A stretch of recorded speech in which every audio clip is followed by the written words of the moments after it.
గజం భూమి కేవలం 5,000తో 605 గజాల భూమిలో 630 స్క్వేర్ ఫీట్ సింప్లెక్స్ హౌస్ కేవలం 36 లక్షలు మాత్రమే. నమస్తే రమగారు. నమస్తే జయ. రమగారు, ఏదైనా జానపద గాథ చెప్తారా? చెప్తాం.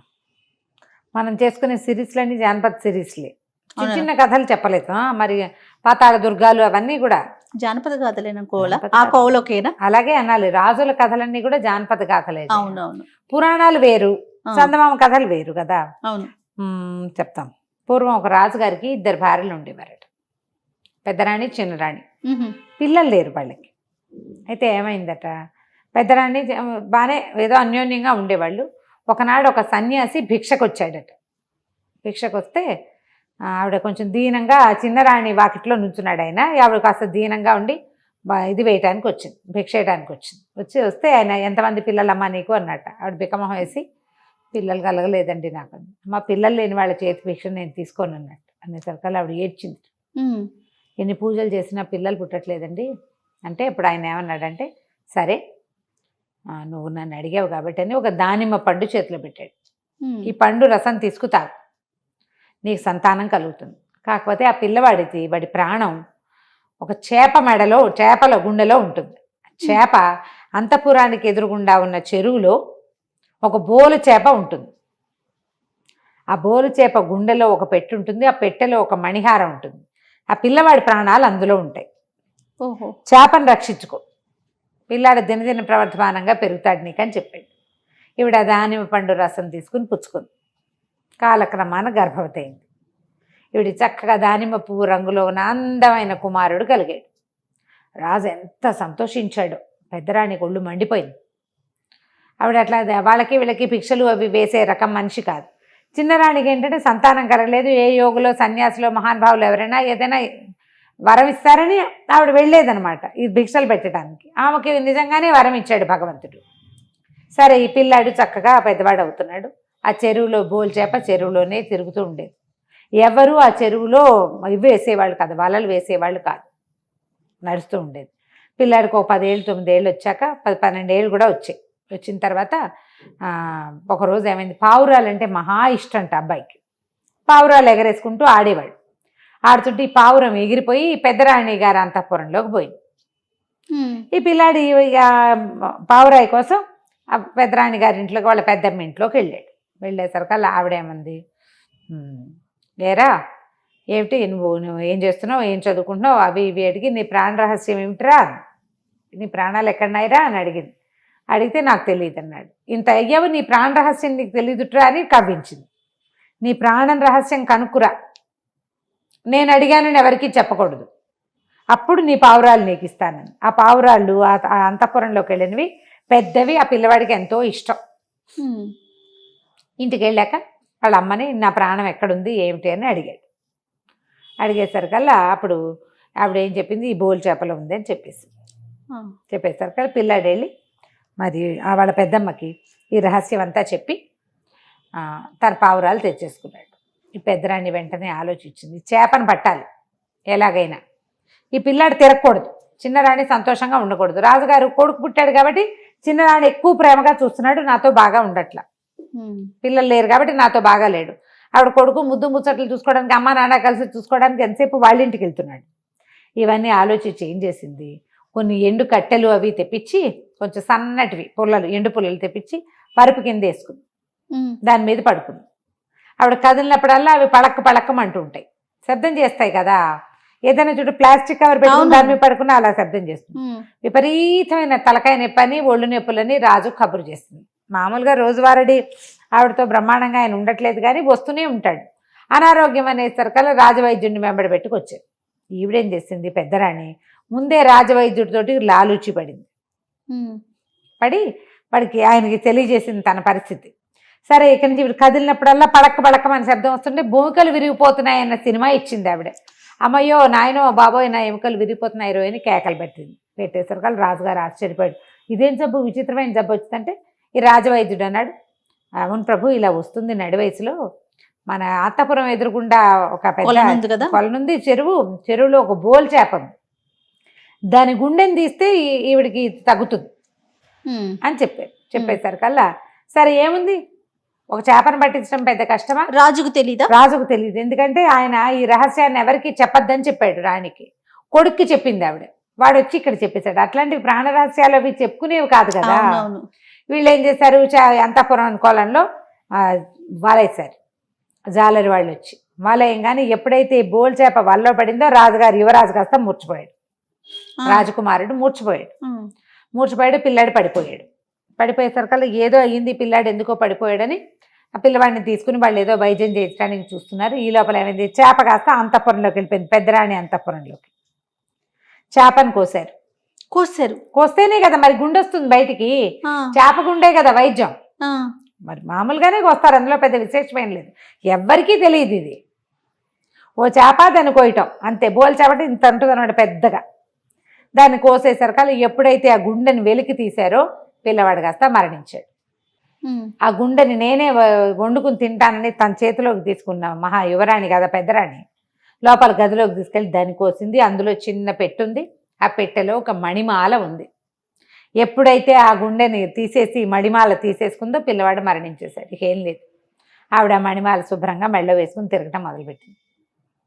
పిల్లాడు కాస్త పోయాడు. రాజు చిన్న రాణి లబోదిబోమని నడిచారు. ప్రజలంతా హతాశులైపోయారు. రాజుగారికి లేక ఒక కొడుకు పుడితే ఆ పిల్లాడు కాస్త చచ్చిపోతే వీళ్ళకి రాజ్యానికి రాజెవరు? ప్రజలంతా చాలా బాధపడ్డారు. ఆ పిల్లాడి స్నేహితులు అందరూ ఏడ్చారు. నానా గందరగోళం. అంతఃపురంతా శోక సముద్రంలో మునిగిపోయింది. పెద్దరాణి అంతఃపురంలో వాళ్ళు కూడా ఏడుస్తున్నారు. వాళ్ళు ఎవరికి తెలియదు. ఈవిడ మాత్రం ఆనందంగా ఉంది. నా తలనొప్పి తగ్గిపోయింది, ఒళ్ళొప్పులు తగ్గిపోయినాయని చెప్పింది. ఇదే కారణమని ఎవరికీ తెలియదు. అయితే ఈవిడికి చిన్నరాణికి ఒక చిన్న అనుమానం ఉంది, కానీ స్పష్టంగా తెలియలే. పిల్లాడు వెళ్ళి పెద్దమ్మకి చెప్పుంటాడు, అందుకే ఇది జరిగింది అని అర్థం కాలేదు ఆవిడికి. అసలు ఆవిడికి తెలీదు ఈ బోల్ చేపను కోసారని, అందులో నుంచి మణిమాల తీయబడింది అన్నమాట ఆవిడికి తెలియదు. అంతఃపుర రహస్యాలు ఎవరి వాళ్ళవే కదా. అవును. అక్కడి నుంచి ఏం చేసింది, నా పిల్లాడిని పాత పెట్టద్దు, కాల్చొద్దు, ఎక్కడైనా వాడి శరీరాన్ని ఉంచండి అని ఏడ్చి శోకాలు పెట్టింది. ఆవిడకు ఉద్దేశం ఏంటి, ఆ యోగి ఎప్పుడైనా వస్తే ఈ పిల్లాడిని బతికిస్తాడేమో, ఆయన వల్లే కదా ఈ పిల్లవాడు కలిగాడు. అప్పుడు దూరంగా ఒక తోటలో ఒక చిన్న గుడిసెలో పిల్లవాడి శరీరాన్ని అక్కడ పెట్టారు. పెట్టేసి ఆ పక్కన వదిలిపెట్టేశారు. వదిలిపెడితే ఈ పిల్లాడికి స్నేహితుడు ఒకడు ఉండేవాడు. వాడు కూడా ఈ తల్లికి పనులేని వదలలేని వాడు అనమాట. శరీరం అక్కడ ఉందని వాడికి తెలుసు. వాడు పోయి చూసొచ్చేవాడు. అయితే ఈ పెద్దరాణి పగలల్లా మణిమాల వేసుకుని తిరిగేది. రాత్రి అయ్యాక ఆ మాల తీసి బల్ల మీద పెట్టేది. బల్ల మీద పెట్టగానే టింగుమని యువరాజు లేచి కూర్చునేవాడు. ఆవిడ మీద నుంచి తీయగానే లేచేసేవాడు. లేచి అటు ఇటు చూసి తోటలో ఉన్నానని తెలుసుకుని ఆ ఉన్న పళ్ళు కాయలు కసర్లు ఏవో తినేవాడు. తెల్లవారి ఆవిడ స్నానం చేసి మెళ్ళ వేసుకోగానే పడిపోయేవాడు, మరణించేవాడు. అయితే అప్పుడప్పుడు వెళ్ళి ఆ శరీరాన్ని చూసొస్తున్న ఈ స్నేహితుడికి తెలిసింది, ఏమిటి పెట్టిన చోట శవం ఉండట్లా, మృతదేహం ఎక్కడుండాలో అక్కడ ఉండట్లా, అక్కడ ఇక్కడ ఉంటుంది. ఇది ఏమిట్రా ఈ విశేషం అని చెప్పేసి వాడు ఒక 13-14 ఏళ్ల వాడు ఒక రాత్రి వేళ వచ్చి చూశాడు. మెలకుగా జీవించి ఉన్నాడు. ఏదో ఉంది కిటుకు. అప్పుడు తన ప్రాణ రహస్యాన్ని పెద్దమ్మకి చెప్పానని చెప్పాడు. ఈ పిల్లాడికి ఏం చేయాలో తెలియదు ఆ రెండో వాడికి. కానీ తను వెళ్ళి స్నేహితుడితో ఆడుకునేవాడు. రాత్రిపూట అక్కడే ఉండేవాడు. ఈ రహస్యం ఎవ్వరికీ తెలియదు. ఆ కుర్రాడు ఒక్కడికే తెలుసు. ఈ యువరాజు 12-14 ఏళ్ల వయసులో పెట్టబడ్డాడు అక్కడ. రాత్రిపూట ఎదిగేవాడు, పగల ఎదుగుదల ఉండేది కాదు. చక్కగా వయసు పెరిగింది, పెద్దవాడు యమనవంతుడు అయిపోయాడు అబ్బాయి. సంవత్సరాలు గడిచిపోయింది. ఇంతలో ఏమైందట, విధాత అంటే బ్రహ్మదేవుడికి దూరపు చుట్టాల చెల్లెలు ఒక ఆవిడ ఉంది. ఆ చెల్లెలకో కూతురు ఉంది. కూతురుంటే ఆ కూతురు మొదట నచ్చట మీద ఏం రాసావని ఆవిడ అడిగింది. అడిగేసరికల్లా ఆయన ఏమన్నాడు, మీ పిల్లడికి పెళ్లి కష్టం, పిల్లకి చచ్చిపోయిన వాడితో పెళ్ళవుతుంది అంతే అని చెప్పాడు. ఆవిడేమో పాపం తన కూతురిని జాతకాలు అక్కడ ఇక్కడ చూపించుకుని వాడికి దానికి వివాహ యోగ్యత లేదని, ఒకవేళ ఉన్నా చచ్చిన వాడితోటి దానికి పెళ్ళి అవుతుందని ఆవిడ శోకాలు పెట్టింది. ఇట్లా చేసావా, నాకు చెల్లెలు కూతురుని జాలి పడలేదంటే, ఏమో రాసేటప్పుడు ఏవో రాసేస్తాము, వాటిని మార్చలేము, చచ్చిన వాడు ఎవడైనా ఉన్నాడేమో వెతుక్కుని పిల్లకి పెళ్లి చేయి, అది సంతోషంగానే ఉంటుందని చెప్పాడు. ఆ విధాత పురుషుడి తాలూకు చెల్లెలు తన కూతురుని వేసుకుని తిరుగుతోంది. ఎక్కడైనా మరణించిన వాడు దొరుకుతాడేమో అని ఈ తోట దగ్గరికి వచ్చింది. రాజకుమారుడు చనిపోయాడని తెలిసి అతని గురించి వాకప్ చేయడానికి ఆవిడ ఊళ్ళోకి వెళ్ళింది. ఈ పిల్లే గుడిసెలోకి వచ్చింది. వచ్చేసరికల్లా చీకటి పడేసరికల్లా యువరాజు లేచి కూర్చున్నాడు. పెద్దవాడు, అప్పటికి వివాహ యోగ్యమైన వయసు వచ్చేసింది. ఆ పిల్ల కాస్త పెద్దదే. ఇద్దరు కలిసి అటు ఇటు తిరిగారు. వాళ్ళ స్నేహితుడు వచ్చాడు అదే సమయానికి. ఈ అమ్మాయిని చూసి సరే ఈ అమ్మాయికి ఇద్దరికి పెళ్లి చేసేసాడు. తెల్లారేసరికల్లా యువరాజు పడిపోయాడు.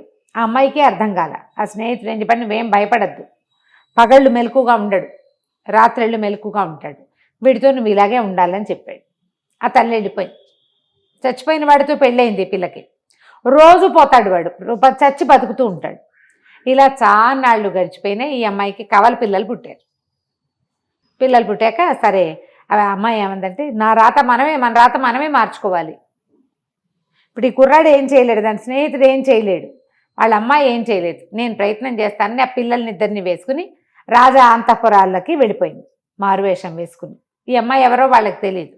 నేను చాలా అందంగా అలంకారాలు చేస్తాను, సుగంధ ద్రవ్యాలు చేయటం వచ్చు నాకని చిన్నరాణి దగ్గరికి వెళ్తే ఆవిడ ఏడ్చి సోకాలు పెట్టి, నాకు వద్దు, పిల్లాడు చనిపోయాక నేనేమీ చేసుకోవట్లేదు, నా జీవితం ఇలాగే అయిపోతుంది, నాకేం వద్దని అంటే సరే అక్కడి నుంచి పెద్దరాణి దగ్గరికి పంపించింది.